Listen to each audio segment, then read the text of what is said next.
Not yet, big brother. Let me take this thing off. Hold on. Okay, I got my vaccine, so I hope To the nation. Elie Wiesel reminded us, there may be times when we are powerless to prevent injustice, but there must never be a time when we fail to protest. NAN lost a number of members, friends, supporters, and champions since our last convention. We remember them all.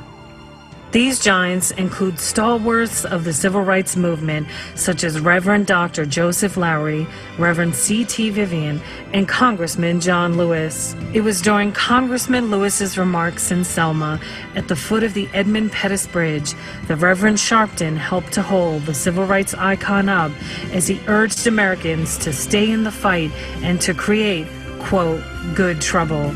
It would be the last time Congressman Lewis visited the site of Bloody Sunday. We also remember Cicely Tyson and Vernon Jordan, whose legacy and impact will be felt for many generations to come. And NAN is just getting started.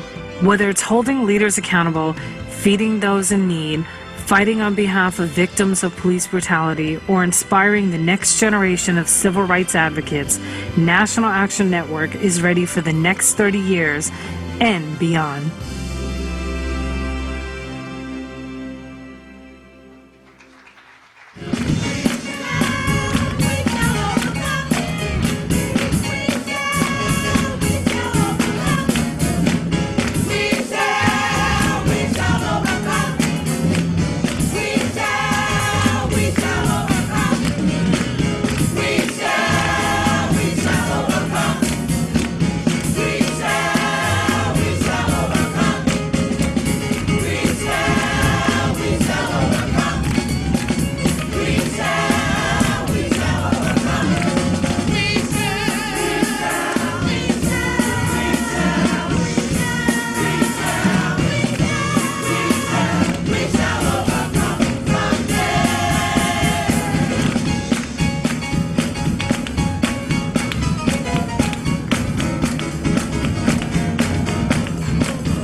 Welcome to the National Action Network Keepers of the Dream Virtual Gala.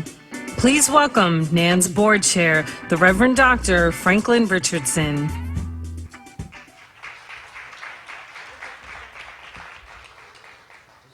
We thank God tonight for this powerful opportunity to continue the great struggle of the National Action Network. Let us begin with a word of prayer. Gracious and loving God, who art our mother and our father, we thank you for ordering our steps into this space. We thank you for our journey, for the journey of struggle for equality and justice. We thank you for all those who are across the country and around the world who embrace the vision of the National Action Network.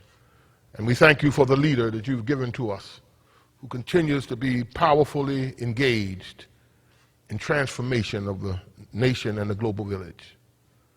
We pray now tonight as we gather in this wonderful celebration of those who have made contributions to the struggle, who carry the baton in this moment passed on by generations of those who have sacrificed, used their gifts and their talents to make this world a better place. We invoke your presence on this gathering tonight, and we pray that what we do here will find honor and bring honor and glory to your name. Bless now all of the activities of this evening, and may they enrich us as we go forth. In your mighty name we pray and ask, amen. It is my pleasure now to welcome the leader of the National Action Network, our friend, our brother, our president, the Reverend Al Sharpton.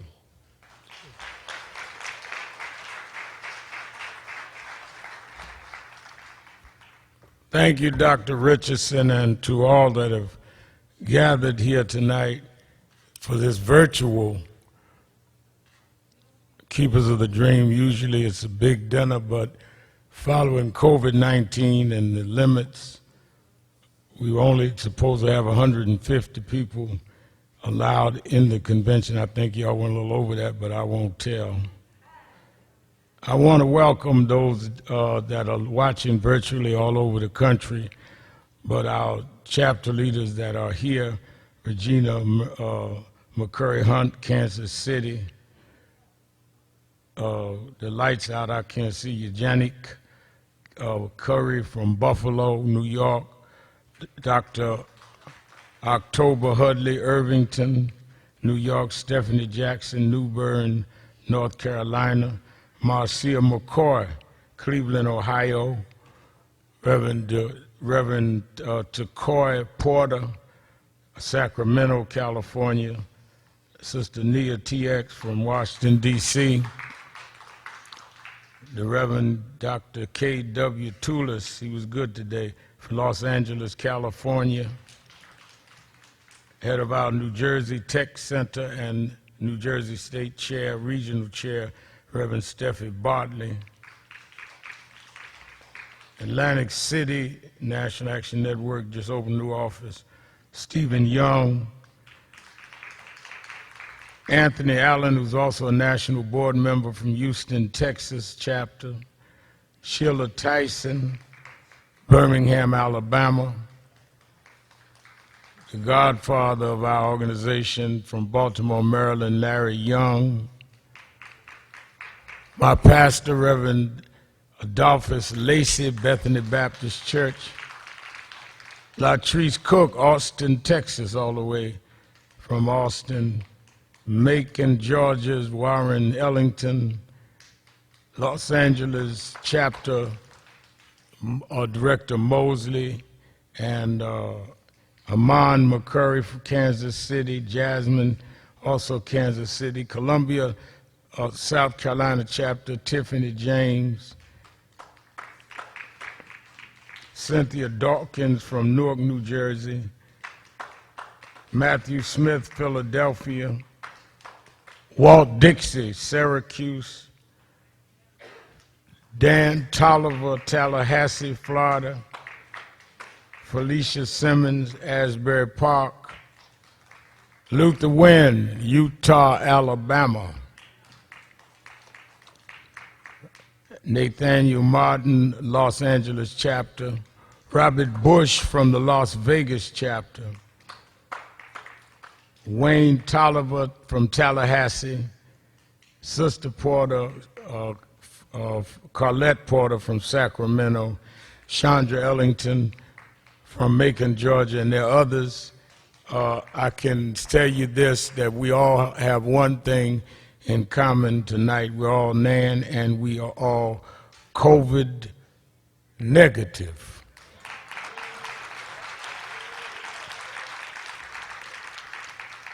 We made sure that because everybody had to be tested to come in the building, the orders of the hotel. But even though we did, I don't want nobody hugging me tonight. We can just say what's happening from a distance. I'm not taking no chances. I'm not as old as Reverend Richardson, but I'm of an age I don't play during COVID. Let me first say we honored this morning to start the conference. We had great 3 sessions already. Be here to Saturday. Did y'all enjoy our panels all day?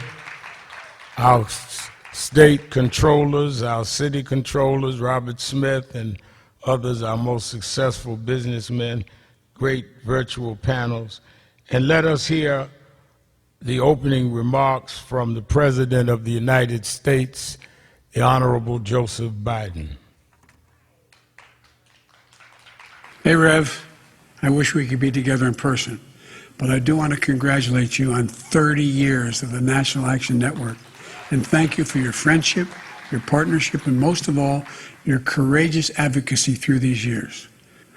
This organization has always been an essential voice, but never more essential than it is today. Upholding and advancing the security and prosperity of health and well-being, dignity and possibilities of all Black Americans. It's time.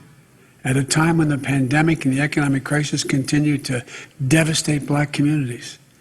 At a time when the cry for justice, 400 years in the making, is ringing out across our nation.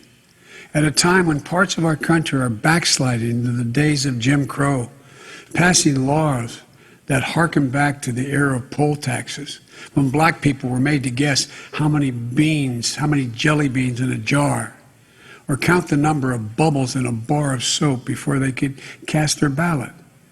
This was un-American then, and it's un-American today. But you're fighting. You're fighting for the soul of America, Rev. And Kamala and I are proud to stand with you. We're proud to pass the American Rescue Plan, which is helping us beat the pandemic and deliver checks into Americans' pockets. That law, on its own, is projected to cut poverty in the Black community by 37%. But from my perspective, it's only the beginning. My American Jobs Plan will make generational investments in rebuilding America, delivering good jobs, equity, and opportunity to Black neighborhoods that never seem to get dealt in on the American dream. Replacing every lead drinking water pipe in America so that you never have to worry about another Flint. Delivering high-speed internet access to every American home, and building an economy that sees values and pays our caregivers, so many of whom are Black women. We have so much work to do, from criminal justice to police reform to addressing health disparities and voting rights. But I know that together we're going to continue to make extraordinary progress. So thank you. Thank you for everything you do. Congratulations, and God bless you. Hey, Anthony Anderson here, and I know the Rev misses me, but I'll be back one day. But until then, let's keep walking together for the National Action Network.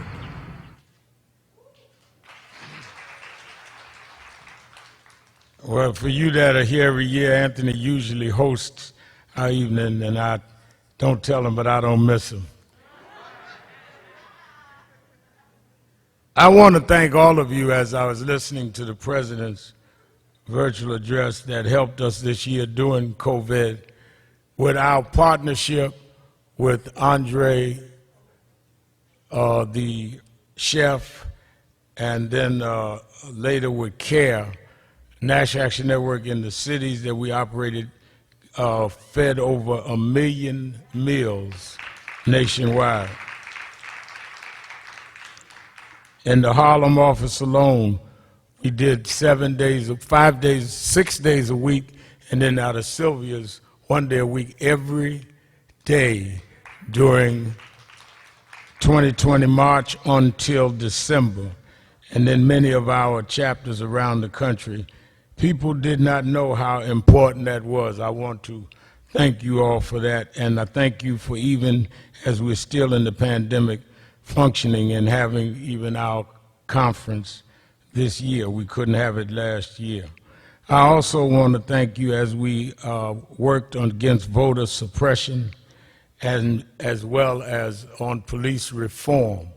And even as we meet tonight, the nation is watching the trial of Derek Chauvin, who was an former officer now responsible for the death of George Floyd. And the march we had in Washington, where 204,000 people, according to the parks officials, came in the middle of a pandemic, and the work you did, where we tested everybody, temperature coming in, tried to social distance, and we had a march that should have instructed the country, not one arrest, not one incident, not one bottle thrown. Largest march of last year. And then as we continue now, even before this trial is over, we face another police shooting right 10 miles from where the trial is going. I've been to the trial 3 or 4 times, standing with the family, and this young man was named Wright, 20 years old, was killed, and today, as Ben Crump was here, you heard him this morning speak, and when he finished speaking, we got the news that that officer has been charged now with involuntary manslaughter. Several of the cases are our mothers here. I know they were here earlier. Y'all turn up the lights. I want to salute the mothers that we have fought with down through the years, have stayed with us and us with them. The mother of Trayvon Martin, Sabrina Fulton, is in the house.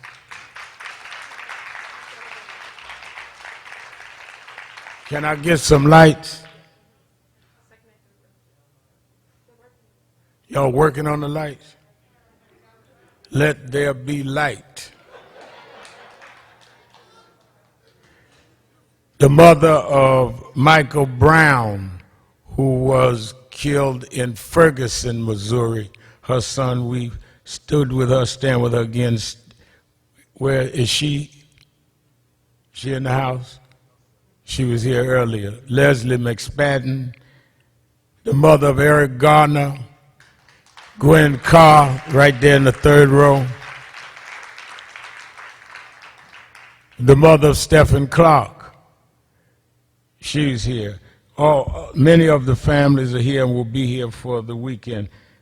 One of the people that, as we give the awards out tonight, and we'll culminate with our main award, one of the people that has stirred this country around voting rights, around participation of voting, around our obligation to redeem what those rights that have been challenged down through the years.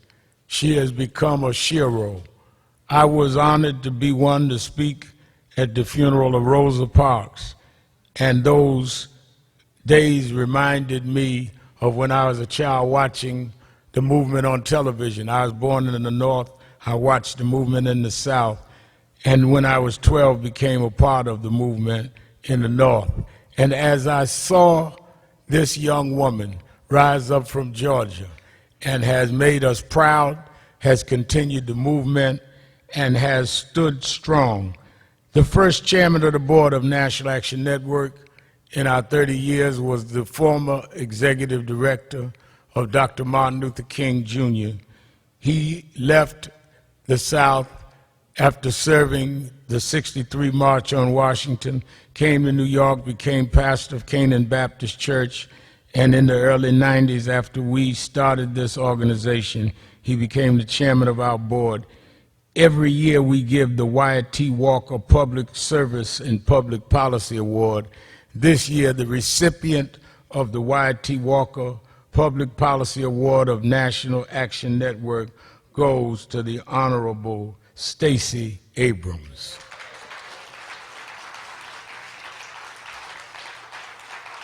Voter suppression is the baseline that determines whether your voice is heard, whether the values and the policies that you want ever come to fruition. We have to recognize that voter suppression is no longer the images from the 1960s or the laws of the 1960s that forbade voting for African Americans or the denial to Native Americans of citizenship until 1924. What we're talking about is whether you can register and stay on the rolls, whether you can cast your ballot, and whether your ballot is counted. And we have to think about that entire spectrum, because over the last 20 years, we have seen numerous laws propagated that have eroded your ability to do those things, especially if you're in a marginalized community, a community of color, or from a community that is seen as less valuable to the Republican Party. Because you say it's no longer hoses. It isn't. It's no longer hoses in the streets. It's much more insidious. These laws look racially and facially neutral, meaning if you just talk about them in public, everyone thinks, oh, that's a great idea. Race neutral, good. Yeah. But then you realize that, for example, in North Dakota, they passed a law saying you have to have a residential address on your driver's license. Most Native Americans do not have residential addresses because they live on reservations. Therefore, they disenfranchise thousands of Native Americans. We have to think about not only what the law says, but what the law does, and that's what we're trying to tackle. Good evening. Thank you to the National Action Network for this honor and for celebrating the legacy of Dr. Martin Luther King Jr. and his fight to ensure that this nation lived up to its highest ideals. Since its inception, National Action Network and its founder, the Reverend Al Sharpton, have worked tirelessly to uplift marginalized communities and ensure that everyone in our democracy is served. NAN operates in the spirit and tradition of Dr. King to protect the civil rights of communities that are often unseen and unheard. Empowering the communities that are often forgotten and left behind is the foundation of the work that I do. I'm the daughter of two civil rights activists, the Reverends Carolyn and Robert Abrams, who believe that having nothing is not an excuse for doing nothing. They made service a way of life for me and my 5 siblings. If someone was in need, it was our job to serve that person. This ethic of service undergirds my commitment to protect the right to vote, ensure an accurate count in the census, and broaden economic power in the South through my organizations Fair Fight, Fair Count, and the Southern Economic Advancement Project. Despite the persistent attacks on our democracy and the stubborn realities of systemic injustice, I know more is possible. I have faith in the voters, organizers, volunteers, and others who lift their voices and work their hands to ensure a more perfect union. They know that when we fight, we win. So let's get it done. Thank you again to the National Action Network for this honor. Give her a hand, Stacey Abrams.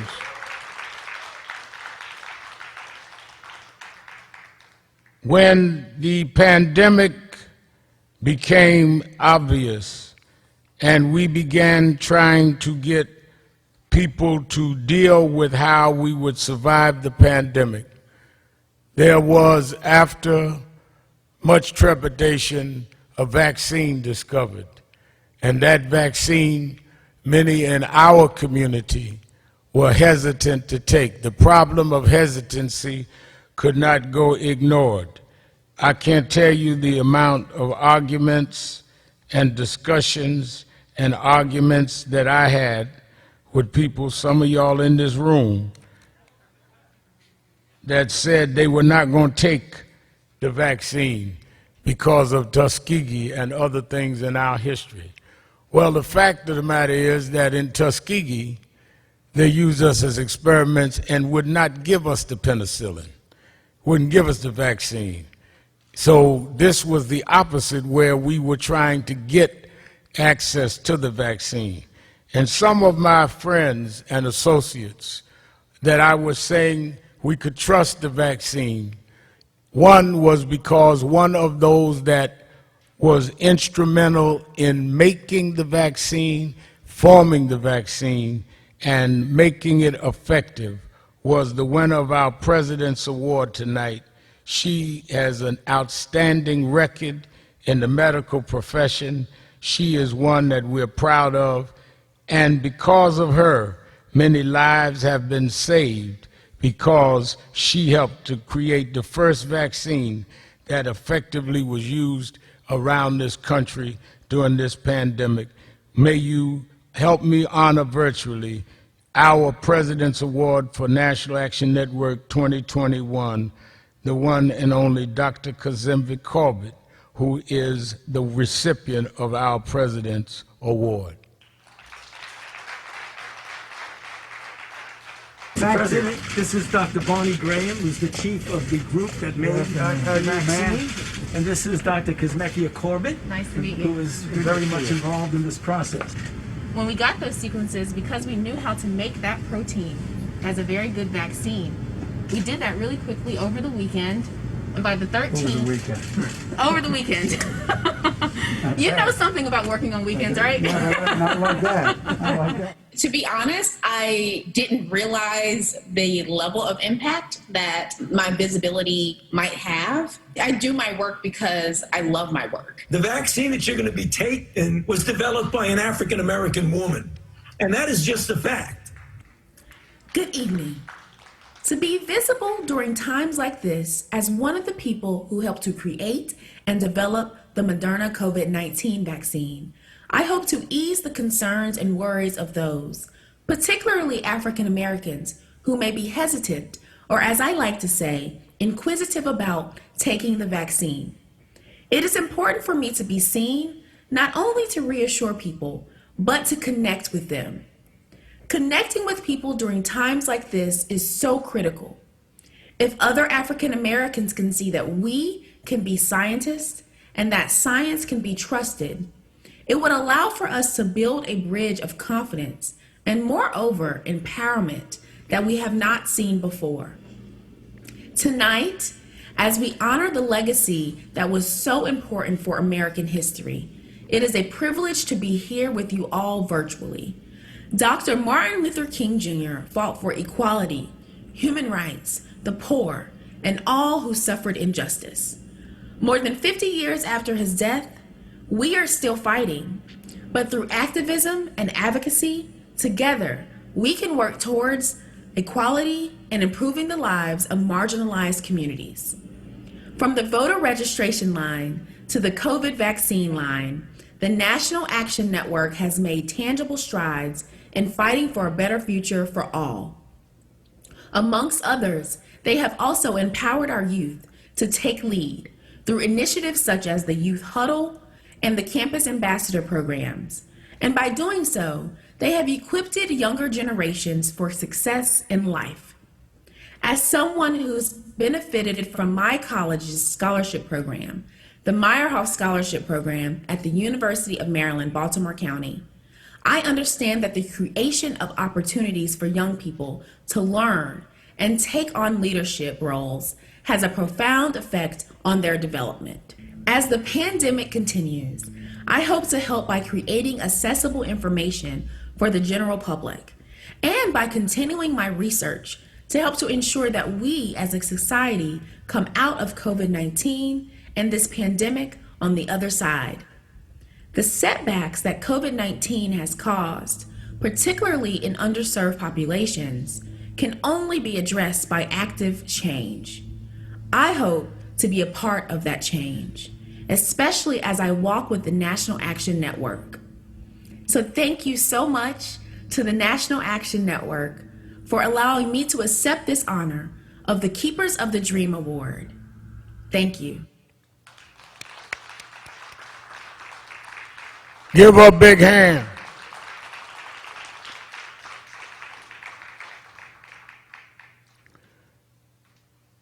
This movement has always had friends. It has never been a black-only movement. If we were to be honest, there were always blacks that would not participate, and there were always whites that would. Even in our 30 years, we've had whites that would stand and march, protest, lobby, and do what is necessary, while many blacks waited on us to win, and they would go and apply for the jobs that we would open the door for and act like they did not know us. And that is part of what the movement has to suffer through. but one that has been a friend that in many ways stood up not only for people of color, but for women.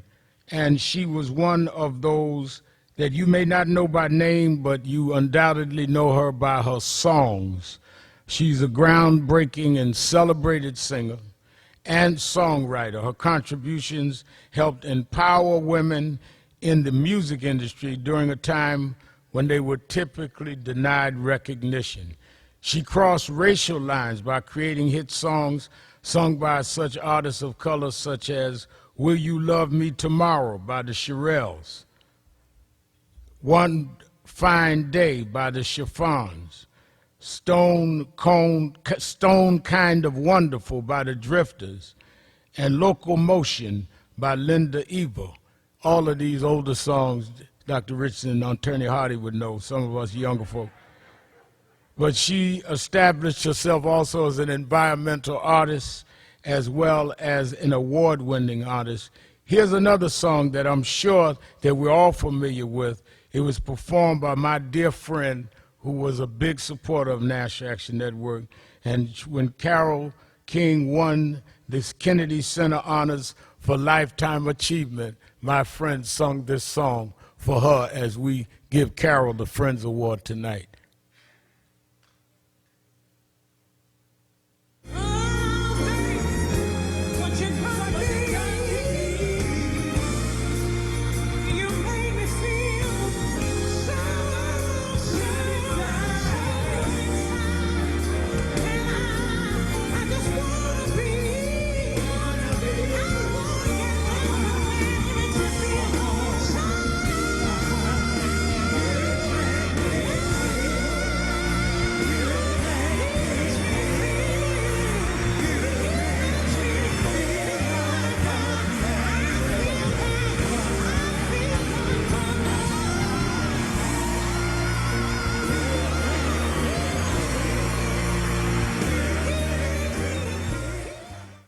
Good evening. It's my great pleasure to be celebrating with all of you tonight. The National Action Network has been working for decades to improve conditions for people from all walks of life, but particularly those who've been burdened for so long by the injustices of our society. In 1983, 20 years after Dr. Martin Luther King Jr. gave his I Have a Dream speech, I wrote this lyric. One small voice speaking with the values we were taught as children. Tell the truth, you can change the world, but you'd better be strong. By continuing to march toward the dream for which Dr. King advocated, millions of voices have been strong in recognizing and using their collective power peacefully to change the world.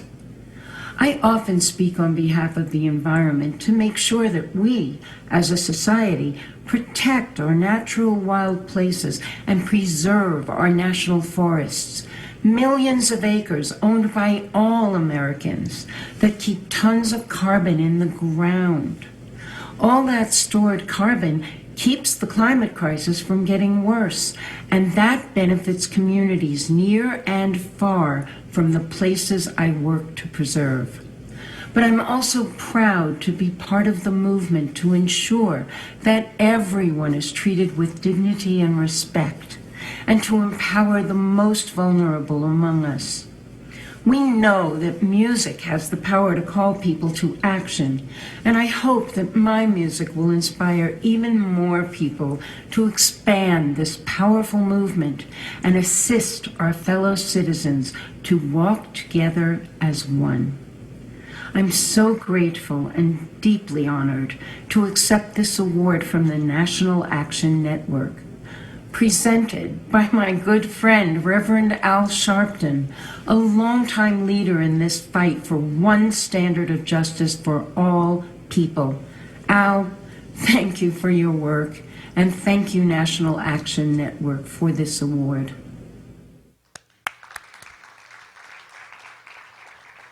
Give a big hand, Carole King.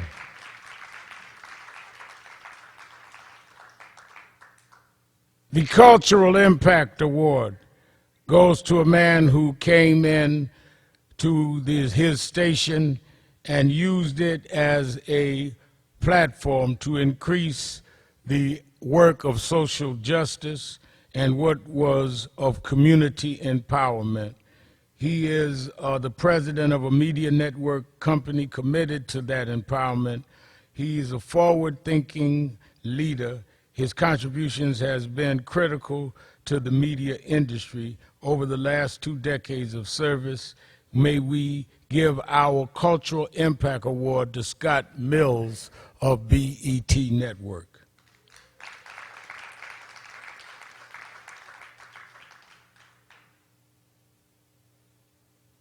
Truth be told, our history is not just a look back. It's a charge forward.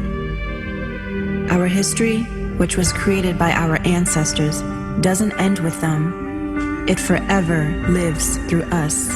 We celebrate our Black history because we continue to make American history. We celebrate our legacy because we are the proud stewards of our ancestors' impossible dreams. We are the authors of our own stories, and we will continue to celebrate the legacy of our heroes who make all of us proud. Angara followed with a scorching liner. Truth be told, our impact is universal, boundless, infinite. This is your time. And so much more. We say yes to these truths. We say yes to our future. We say yes to us.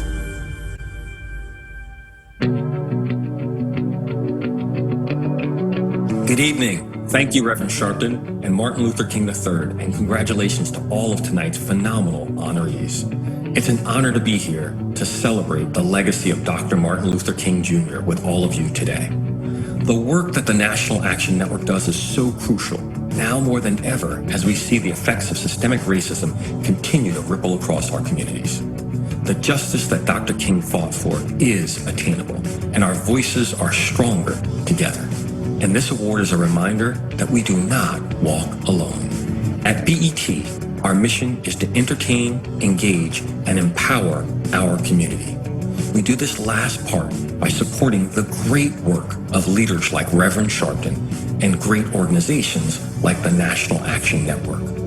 We collaborate in the fight for social justice, to combat voter suppression, and working together with leaders in our community, we raised nearly $20 million through BET's COVID-19 relief effort to support Black communities hit the hardest by the virus. Of course, so much work remains to be done. We created the Content for Change initiative that ViacomCBS has adopted to unleash the power of content to combat the racist narratives and beliefs that underpin so many of the inequities and injustices that our communities face. We're looking forward to our continued partnership with the National Action Network as we roll out the next phase of this powerful initiative. It is truly a privilege to accept this award tonight. On behalf of everyone at BET, I thank you, and we look forward to our continued advancement through our collective hard work.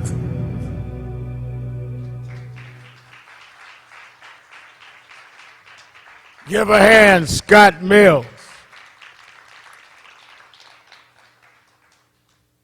Every year we salute someone in the organization that has worked hard and that has stood strong and is symbolized by the Executive Vice President and the General Counsel of National Action Network who helped to found this organization.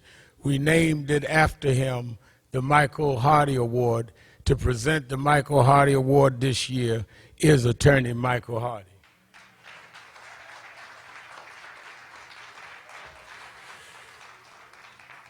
Good evening, everyone. It is an honor to present this year's National Action Network Service Award to Damon Byam.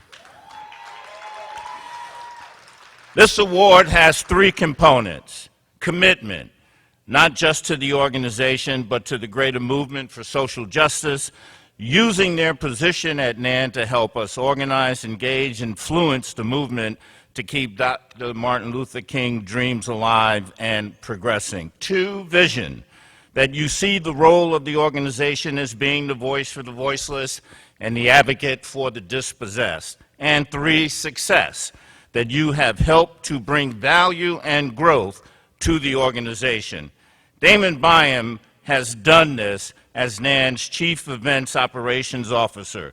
From the early days of National Action Network's first office in Brooklyn, New York, when his mother, Sharon Smith, brought him into the work with National Action Network, to its expansion to key regions across the country, to 100-plus chapters today, Damon has been there every step of the way, fully understanding the importance of the role of the Reverend Dr. Al Sharpton plays in the history of this movement, and the importance of National Action Network as a driving engine of the progress that this nation needs to make.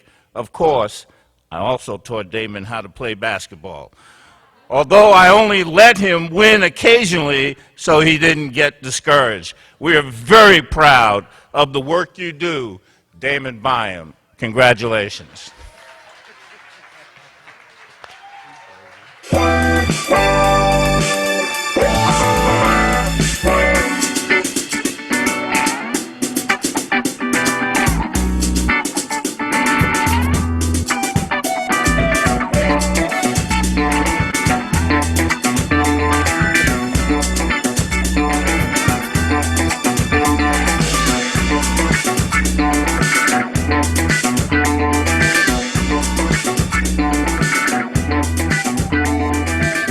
Thank you, Reverend Sharpton.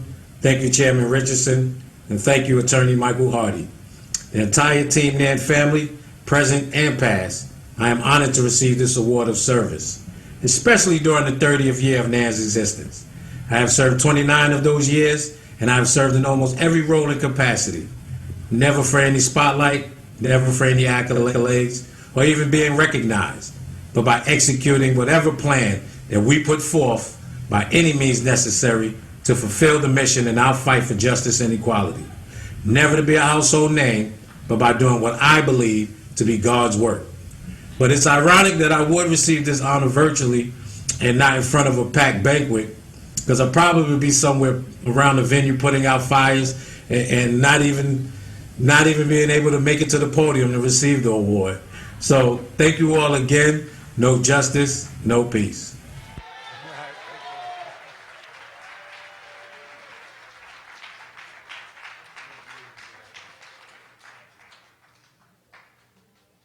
Let's give them some more love. Come on, come on. We're delighted as we have come together tonight to celebrate this great movement and such an important, isn't it wonderful to see the accomplishments as you look on the screen, as you receive the expressions of people who have accomplished so much. Doesn't it inspire you? Aren't you inspired tonight? Don't you want to leave here and go back and fight? That's what we do in these banquets and in our convention. We come here to get energized because we know that being a part of the National Action Network is really not about awards, it's really not about recognition, it's about the fight that we do every day in cities across this country. It's about our children who are going to come on after us, that they will not have to be restrained and constrained by the injustice that permeates our nation. It's about those who are not born yet, that they will come to a world where equality is the norm and that opportunity is available to each person. We are excited tonight that we come to reaffirm our journey. We connect with the marvelous past that includes Martin Luther King, but it does not just exclude Martin Luther King. It is Martin Luther King, it is Sojourner Truth. It's all of those who have put themselves in the way and made sacrifices to pass the baton on to another generation. You and I tonight have that responsibility to pass our life, our accomplishments, our sacrifices into the hands of those who will come after us. I know I can say to you tonight that we are blessed in this hour to have an extraordinary servant in the person of Reverend Al Sharpton, who has been giving himself over and over again. Not enough can be said about the sacrifices that Reverend Sharpton makes every single day He's clearly the hardest working person I know in the world. He's engaged in all the time in so many expressions of liberation and empowerment. We feel special tonight, and the world has come to recognize that the National Action Network is the most effective civil rights organization in this country today, and we are proud of that. We do not stand on the stage ourselves simply celebrating the National Action Network. We also recognize our partners in other civil rights organizations. We do not pretend to be the only voice, but we are the effective and challenging voice of this hour. We align with the Urban League, with the National Act, with the NAACP, with all of the organizations. It's taking all of us pulling together to bring America where it ought to be. And we are not tired. We're not tired. There's a song that says, we're not tired yet. Don't believe he brought me this far to leave us alone. And I want to salute all of the chapter presidents tonight who are here. You do so much work in the trenches. You work when nobody else recognizes you. Nobody knows what you do. But it's that band of over 100 chapters that gives us the network to make the difference. When a problem happens in the most remote city, the most remote community, whenever something happens in the most remote community of this nation, our people are always there on the ground. Nobody gets shot by a policeman and goes unnoticed by the National Action Network. The National Action Network is on the ground. We are people on the ground. We are action. We're engaged. We make a difference. And I'm thankful to our board of directors for the sacrifices that they make. Many of them have full-time responsibilities in civil rights organizations, in corporate America, in pastoring congregations, and they give their time and their efforts to make us strong. It's a big family, a family that is growing. We are looking forward to increasing our presence in the United States. We also are concerned in the trans-African movement. We understand that we came out of Africa, but Africa is the ground of our soil, and we own Africa. We own our Africanness. We own our blackness. We celebrate who we are. We affirm our dignity. We are inspired by how the gift of God deposited itself on us. We're not ashamed of the kink in our hair or the thickness of our lips or the swivel of our hips. We all know that what we are is a gift of God. God has smiled on us, and we celebrate it tonight. And so I wish that you will join me in understanding that we have much work to do. The challenge is hard. The mountains still have to be climbed, and there are yet rivers that have to be crossed. We can cross them because we're able, we're empowered, we know what it takes to make a difference. Tonight's celebration is a tradition with the National Action Network. Keepers of the dream. Just think about that. There is a dream. There's a dream of a world where everybody is somebody. A world where everybody can become their full and best self without regards to the color of their skin. A world where the dream is that nobody will be neglected, that everybody will have access to health care and education, that everybody's vote will make a difference. That's the dream. The dream is where no person oppresses people on the basis of race and color. That's the dream. And tonight, we have this ritual. It has become a sacred ritual of the National Action Network that we are the keepers of the dream. We're not going to let the dream die. We're not going to let the dream become a nightmare. We're going to make sure the dream lives in our children and our children's children, because we know we've got to keep the dream alive. Aren't you ready tonight to keep the dream alive? Aren't you ready to fight to make sure that the dream becomes a reality and we build on those who have gone before us? I thank you for being here tonight. I thank you for, even in the midst of the challenges of COVID and the restrictions of virtual coming together, we have endured. I want to celebrate as well the mothers of the movement who today inspired our hearts as they spoke to us, as they become our mothers. They become the ones who take and cuddle the pain of losing their children because of the injustice. They are motivation to us. If you can't do it for yourself, do it for the mothers. Do it for the children. Do it for the grandmothers. Do it for the grandfathers. If you can't do it for yourself, do it for somebody else so this world can be a place Martin King said in one of his great speeches, Ralph Waldo Emerson said in 1871, if you can build a better mousetrap than your neighbor, even if you build your house in the woods, the world will stop and say, this is the world that I sought. This is the world that I sought. If it falls your lot to be a street sweeper, go on out and sweep streets. Sweep streets like Michelangelo carved marble. Sweep streets like Shakespeare wrote poetry. Sweep streets like Beethoven composed music. Sweep streets so well that the whole host of heaven and earth will pause and say, here lived the great street sweeper who swept his job well. If you can't be a pine on the top of the hill, be a shrub in the valley.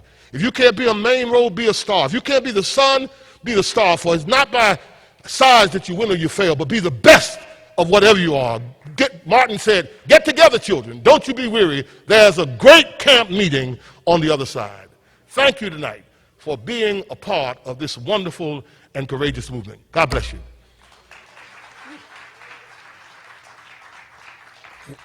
Many of you at the reception did not see our highlights of the year as we prepare for our special award, Chairman's Award tonight, our honoree, something special. I want to let you see our reel of the year before our special award, and then we will end the evening in this. For you watching virtual, we could not serve food, so I'm going to let everyone out on time so they can go eat.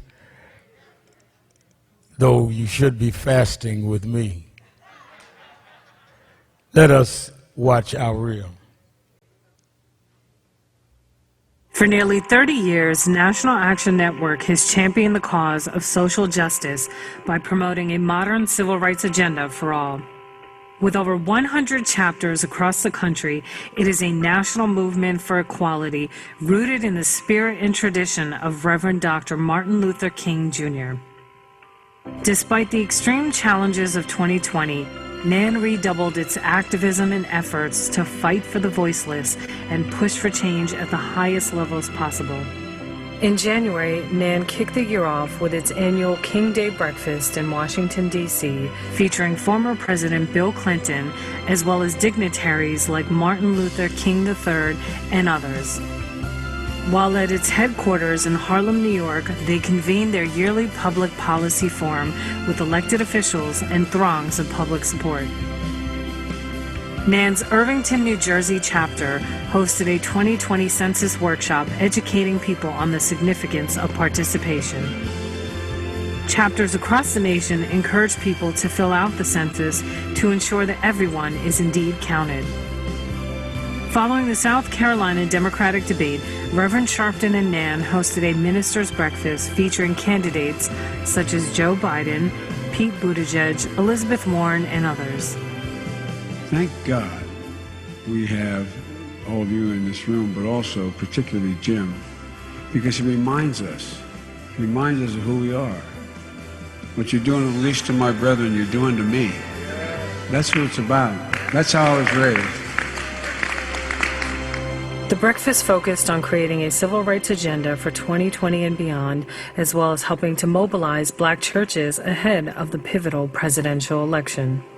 NAN's annual Western Regional Conference convened chapter members from California, Arizona, and Nevada to address issues impacting marginalized and minority communities. The conference included plenary sessions, as well as a Rock the Vote concert presented by NAN's California Youth Huddle. As the catastrophic COVID-19 pandemic hit the United States, NAN stepped up its efforts to help those most devastated from the impact. The Harlem headquarters teamed up with Sylvia's Restaurant and World Central Kitchen to distribute meals to the thousands in need. NAN's efforts to feed the hungry expanded to New Jersey, South Carolina, California, Florida, Michigan, and elsewhere.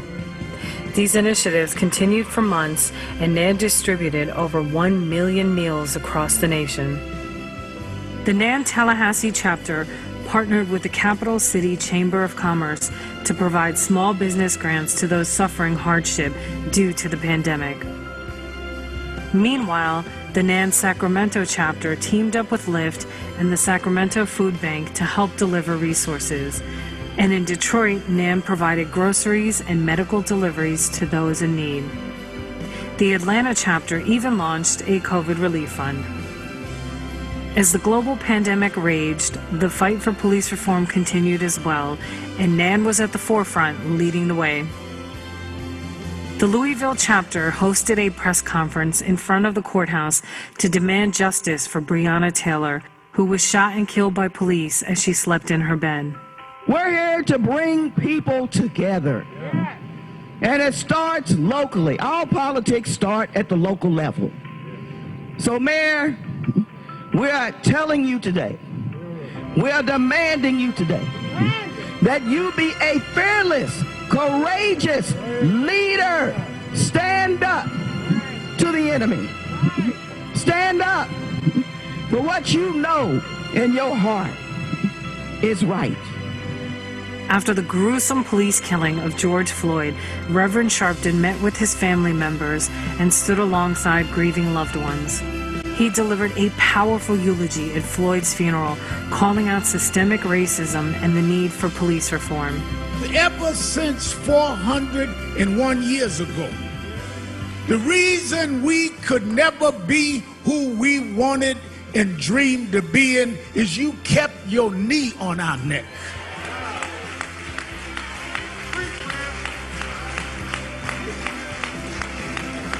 We were smarter than the underfunded schools you put us in, but you had your knee on our neck. We could run corporations and not hustle in the street, but you had your knee on our neck. We had creative skills. We could do whatever anybody else could do. But we couldn't get your knee off our neck. What happened to Floyd happens every day in this country, in education, in health services, and in every area of American life. It's time for us to stand up in George's name and say, get your knee off our necks. God always uses unlikely people to do his will. If George Floyd had been an Ivy League school graduate and one of these ones with a long title, we would have been accused of reacting to his prominence.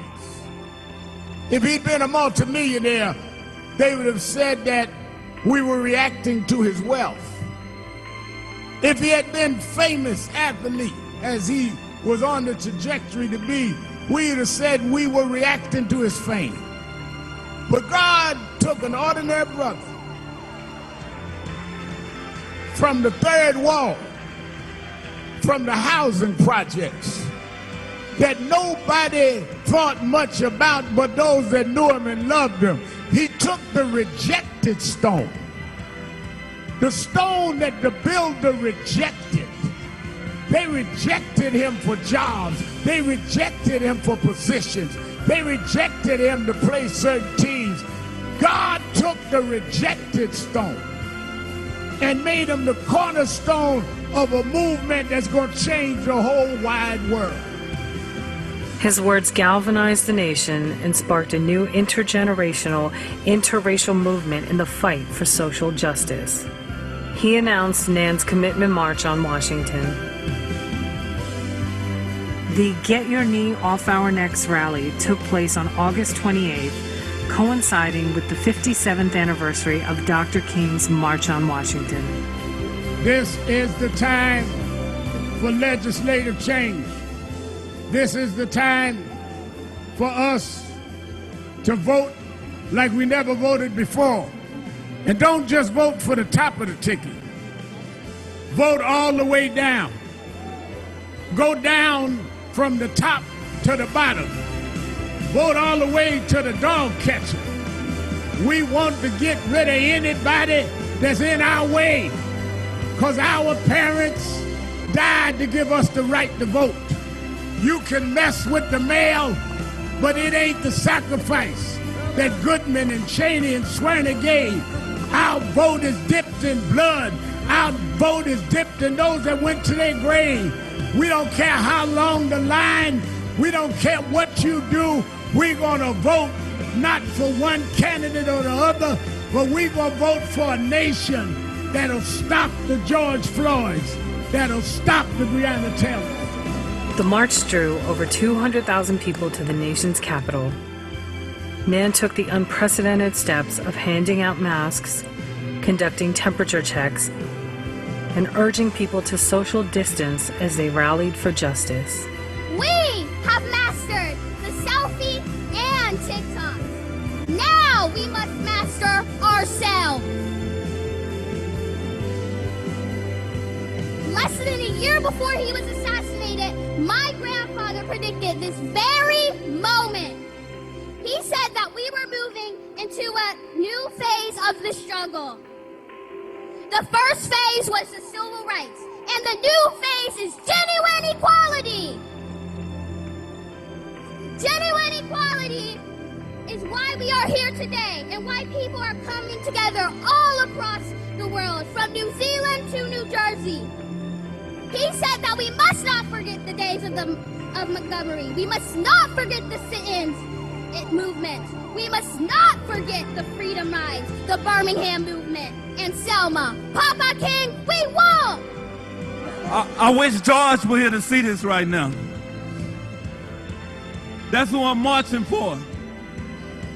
I'm marching for George, for Breonna, for Ahmaud, for Jacob, for Pamela Turner, for Michael Brown, Trayvon, and anybody else who lost their lives or are too evil.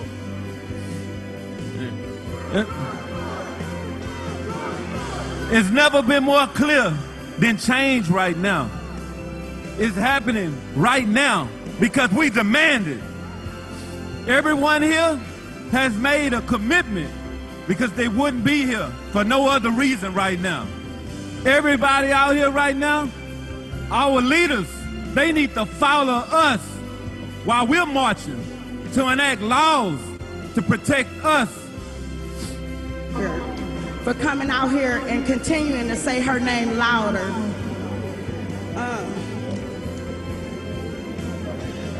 What we need is change, and we're at a point where we can get that change, but we have to stand together.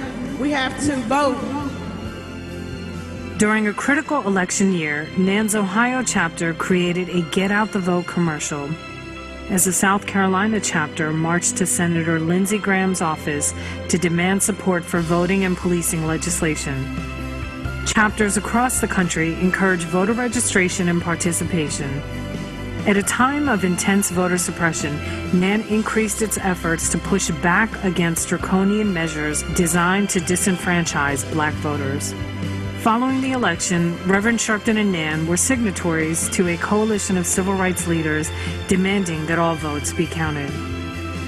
Reverend Sharpton then wrote a letter to Congressional Black Caucus Chairwoman Karen Bass asking her to prioritize black health equity in 2021. In Newark, New Jersey, NAN's Tech Center.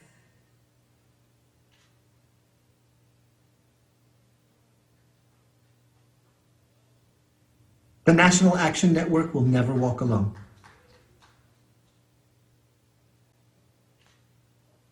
Give a hand, Lynn Manuel, giving us a shout out. Tonight, to give our main award, we are honored to have with us, he's there every year, and this year, his daughter was to give an award but had to be in school. She sent this video and her two esteemed standbys. May I bring to the stage to help present the Chairman's Award that I will explain why and who. May you welcome to the stage the First Lady and the President of Drum Major Institute, Andrea King, and the one and only Martin Luther King III.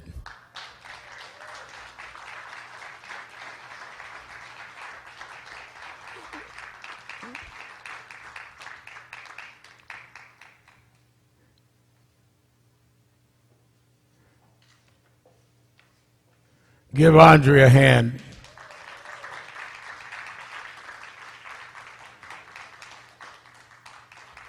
Andrea is the head now of Drum Major Institute and has really challenged us to deal with the rights of our rights to vote and our challenge around our sisters.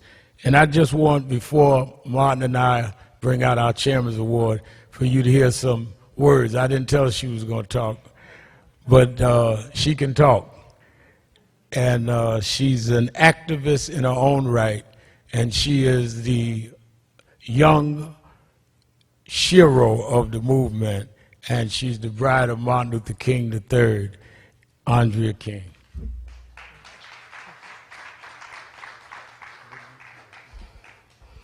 Good evening. It's certainly a pleasure and an honor to be here this evening. I knew that I would be accompanying Martin and certainly wanting to be a part of the work at NAN, but did not know that I would be speaking tonight. But I think at this day and this hour in our nation, in our world, there's no other place that I would rather be. You know, it's interesting because a lot of times we only see parts of what goes on when people are standing forth for truth, for justice, and for righteousness. And to have someone like Reverend Al Sharpton, not only as a friend and as a mentor to myself, to my husband, and certainly to our daughter, but to really know who he is when he is not in front of the camera or in front of the microphone. I know and I feel blessed to know that the words and the works of Martin Luther King and Coretta Scott King are in his hands and in our hands, and that their legacy and the work that they began is now time for each one of us in our various forms and our various voice to pick up that work and to pick up that mantle. And so I am happy to be here this evening, and I honor and I salute each and every one of you that are here in person and that's joining via the web. Thank you very much.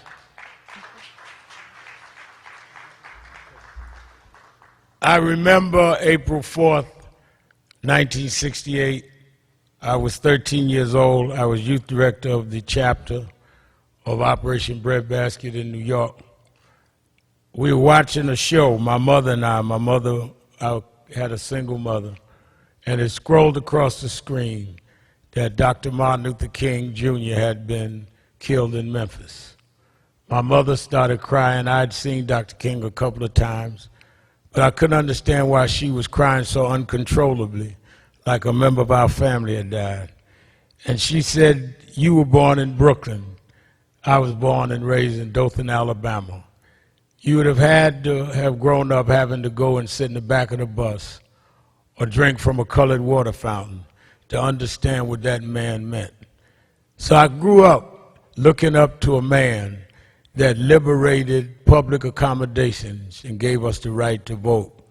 As God would have it, I got to work closely with the heir to Dr. King, his oldest living child, and the one that has continued his work more than anyone. And like his father, many tried to go past the King legacy.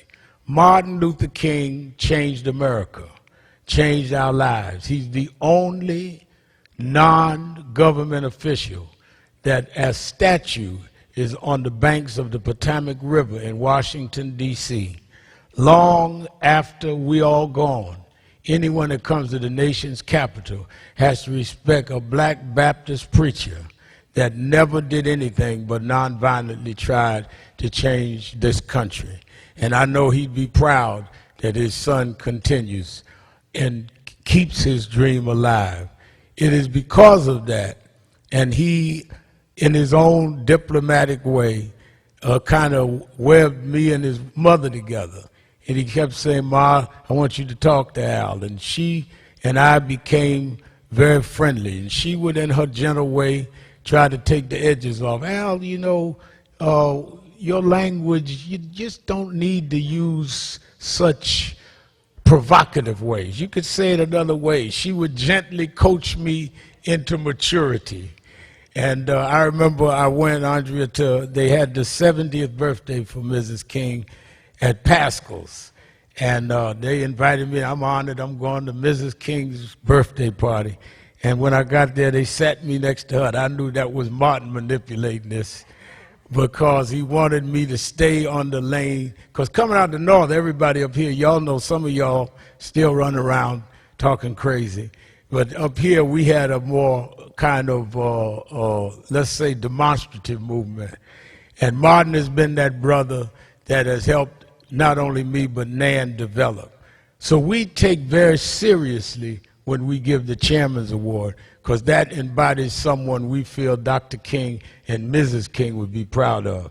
And I say that because there wouldn't have been a Dr. Martin Luther King if Coretta Scott King wasn't shoulder to shoulder with him. She was not a step behind. She was an activist when he met her out of Marion, Alabama. She believed in this and kept the movement going after, while many of the men that worked for Dr. King were competing for who was going to be the new figure. She was the one that built the institution to teach us and lead us in the King tradition. So after deliberation, the board said, we have a major achievement that we think has not gone with the proper notice. A black woman that went to an HBCU school has become the first black woman, first black period, to be the president of a national cable news station.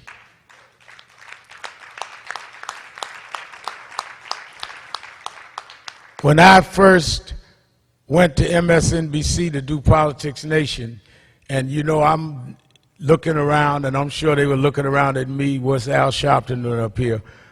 I noticed one that didn't care who you were, that did their work, but was grounded, because everybody up at these stations think they're a star. And this one didn't care about any of that, and was family-oriented. She introduced me to her son. Family, she was basic, quiet but solid, and worked her way up through the ranks, graduated from Hampton University.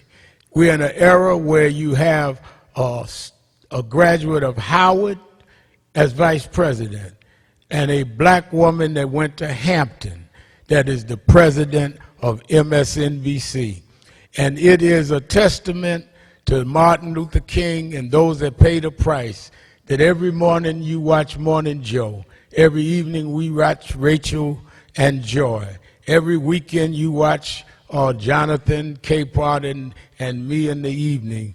There is a black woman in charge that is the boss, that everybody in 30 Rock has to know that black is excellent and that black can deliver at an executive, managerial, and administrative level. The world needs to know the King Family National Action Network is proud to present the Chairman's Award to the president, the historic first black woman to be the president of a national cable news station, our own president, Rashida Jones.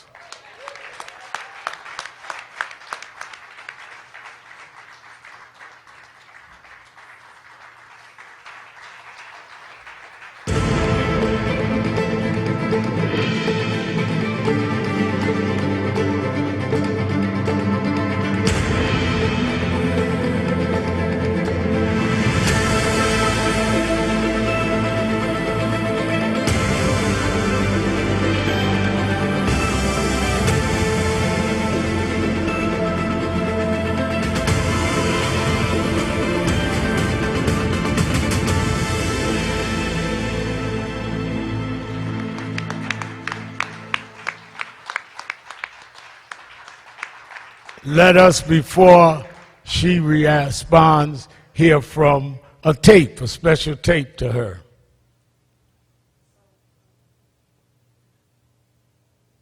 It would have been great to be in New York tonight with my parents, presenting the Keepers of the Dream Award to Miss Rashida Jones, the first Black woman president of MSNBC. However, because of school, I wasn't able to come. But I do want to say congratulations, Miss Jones. Ladies and gentlemen, Rashida Jones.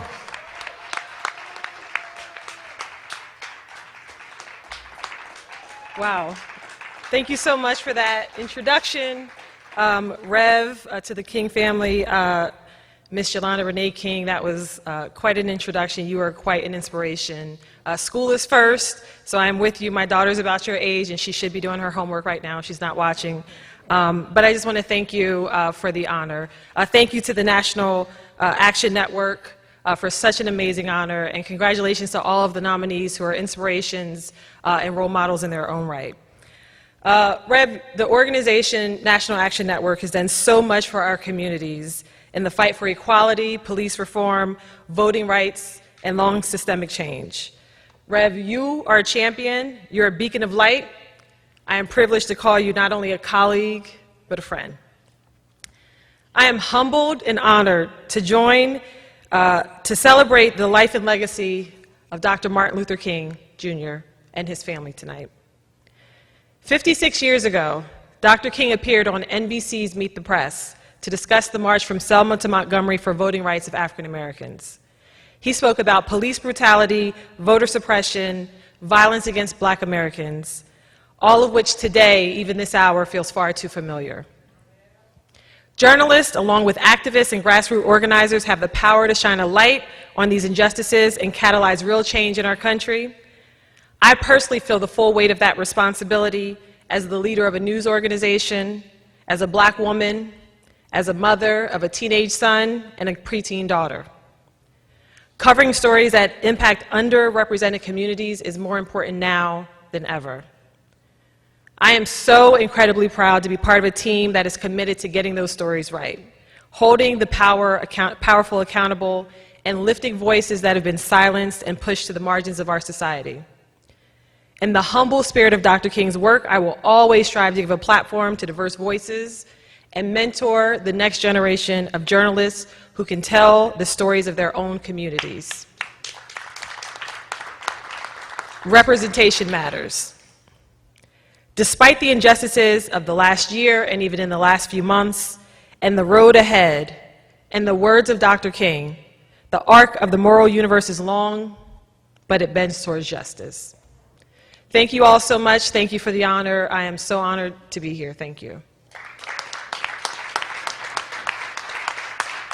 Before you take your seat, isn't Jonathan with you? Jonathan's right there. Jonathan, this is her son. Where's Jonathan? Come on up here. This is the son of our honoree. I met him when he was a lot shorter than that. Now, Jonathan, you come up here and get in the picture. I'll teach you how to get in the picture. Martin is humble, but I'm an expert in getting in the picture. So you stand up there and get in the picture. Listen to Uncle Al, and you'll be in all the pictures. As we prepare to go, let us hear some closing words from the heir to Dr. King, who continues to carry the banner, Martin Luther King III.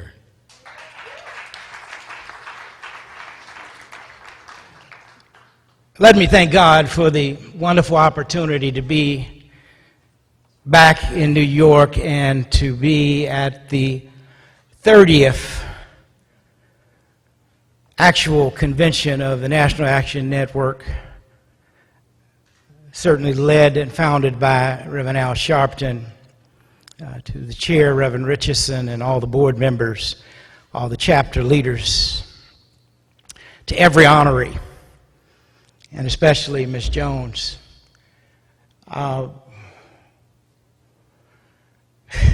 This is always an interesting and challenging time for me, but this year even more so, as once again Our nation has lost a young black man at the hands of police violence.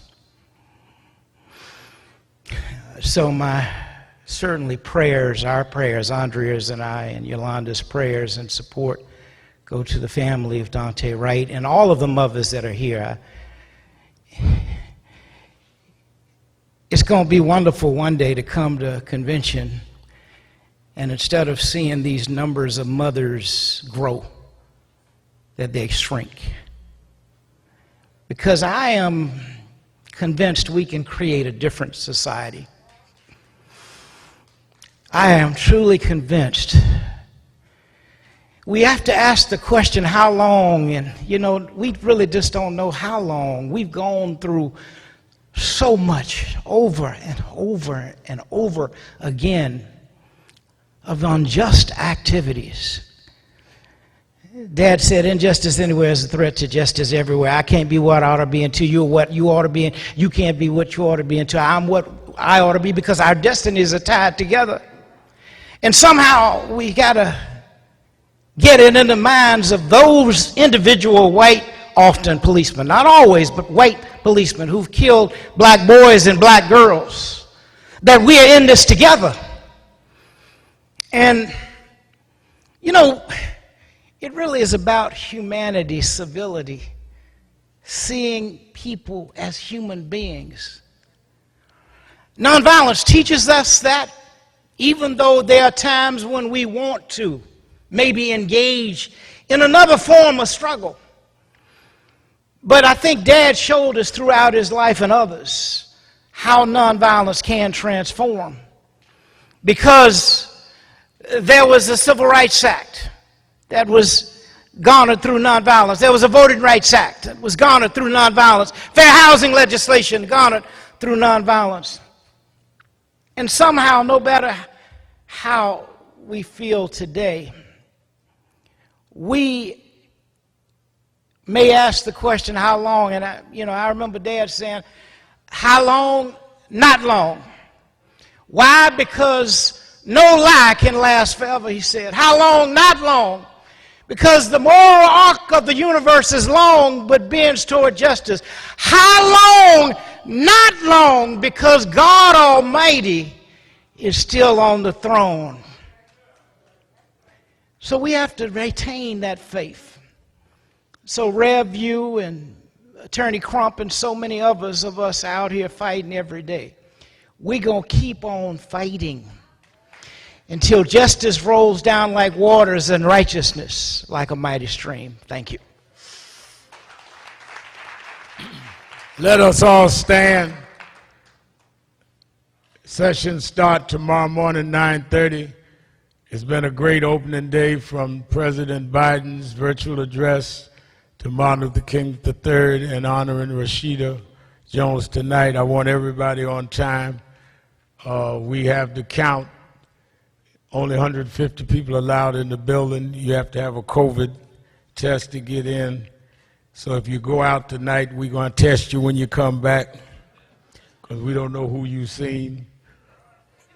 So don't think you can slip in. You're going to be tested. All right, let us pray. Dear God, we thank you for this gathering. We thank you for, despite the darkness of the hour, we seek the light. We thank you because we fight not for ourselves. You promised if we lift you up, you would draw all men unto us. Bless the King family as they have bared the burden in the heat of the day. Encourage Martin and Andrea and Yolanda and Bernice and Dexter to know their sacrifice was not in vain. Bless all of our honorees and give them the strength to use the talents you gave them. Bless Rashida Jones, our main honoree this year, who's risen to great heights at such a young age, but yet not intoxicated with the heights or losing the grounding she stands. And we will be careful to give your name the praise. These blessings we ask in your name and for thy sake. Amen. Good night.